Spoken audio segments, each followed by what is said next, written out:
Welcome back to more Summoner's War Monster Strategies. Today we're going to be looking at the Fire Warbear, and that is Ursha.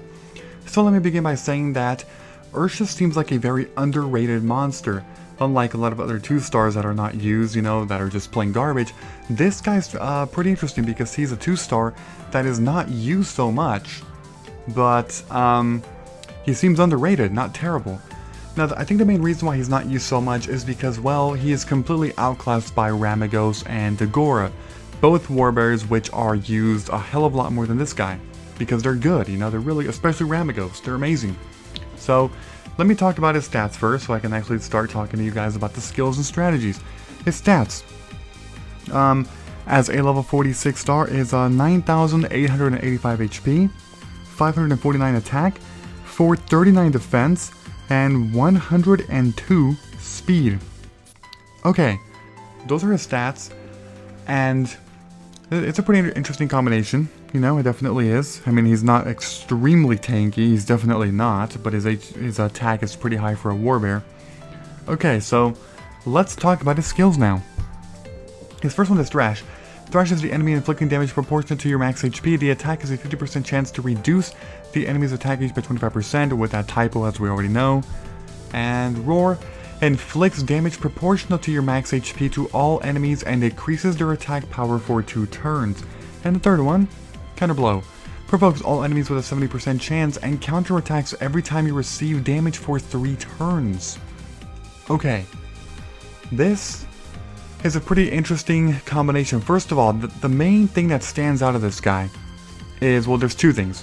2 of his attacks are buffed up the more HP he has. Attack number 1 and attack number 2.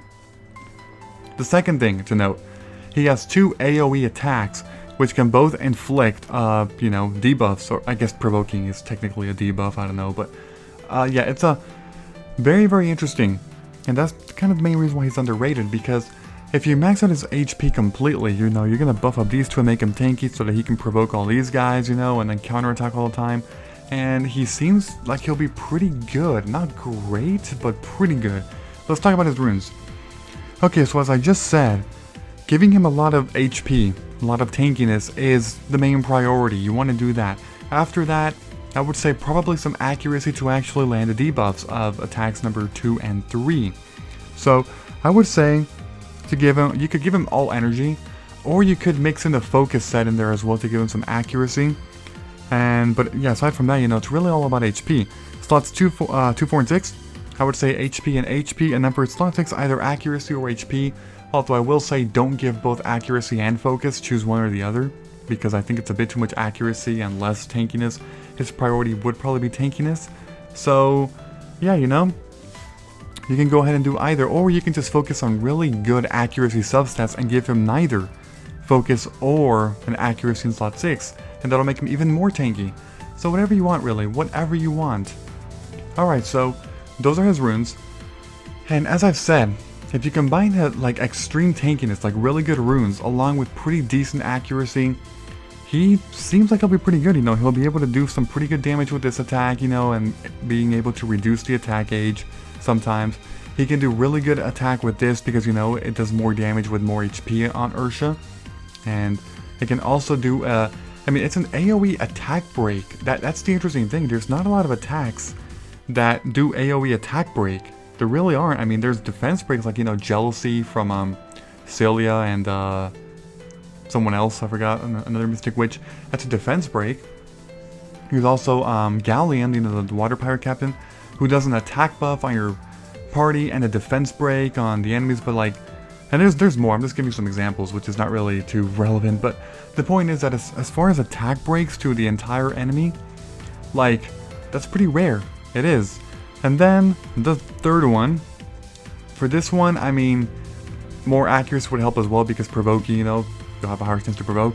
And one thing I did not mention is that this skill here, it actually doesn't say what percentage. If it doesn't say it, that means it's actually a really, really high percentage. I guess people would say it's a 100% chance, and you only take into account your accuracy and the opponent's resistance.